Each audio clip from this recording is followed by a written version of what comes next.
and another little interesting fact is, so if you have a domain name that's been registered for 10 years and I buy it from you, I have to pay, we transfer it over from one account to another. So maybe we transfer it from one GoDaddy account to another, or GoDaddy to Hostinger, right? I'm going to Mhm. pay, the minimum required is to purchase one additional year. So Exactly. I would pay the 19.99 to transfer that domain name from you to me, and now it has 21 years. Exactly. Yeah. Because I just did that. I had domains with when I first started this in 2000, which I was a late bloomer. I wish I started registering domains in '95, but I started with Network Solutions, and I've slowly been transferring everything to GoDaddy so I could have everything with one company. And I feel that GoDaddy is just a little bit more user friendly for my needs. So that's uh, Yeah. but yeah, each time I transfer, it registers it for an extra year. So that's a benefit there.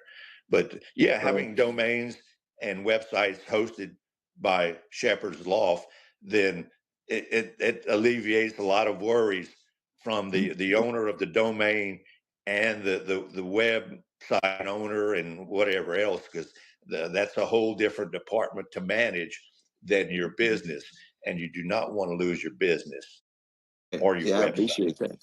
Yeah. Yeah, and there's you brought it up. The GoDaddy has a delegated access, and this is true for a lot of them. The delegated access, it has different levels. So some of them will allow you to actually renew the domain name on behalf of the customer. But the challenge there is it's got to be the customer's credit card information has to be updated. So I can't come Right. in and renew the domain name for you if your credit card's expired, and I can't change that. I may or may Yeah. not. I think they've changed things just recently with GoDaddy to be able to do that. So that's a possibility. But again, it goes back to having those permissions, that delegated access permissions. Network Solutions does things a little bit differently. I think they also allow, but they're quite a bit more expensive. They're in the $35 range.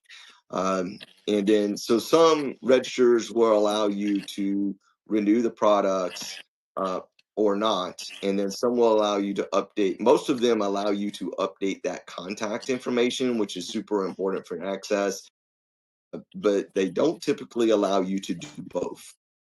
So that's Mhm. kind of where you run into some challenges. So you got to be able to do one or the other. Either you got to update the credit card information, or you need to update your contact information. The best thing to do is just to schedule time, and anybody can do that with us. And they can schedule time with us, and we can just do it together. That's why I always think about when I run into issues with domain names with customers. I was like, let's just schedule time and set up a Google Meet and just do it in real time because of this two-step authentication. Going through the sharing steps and the access and things like that. It's just easier if you can just do it in real time. So. Yeah.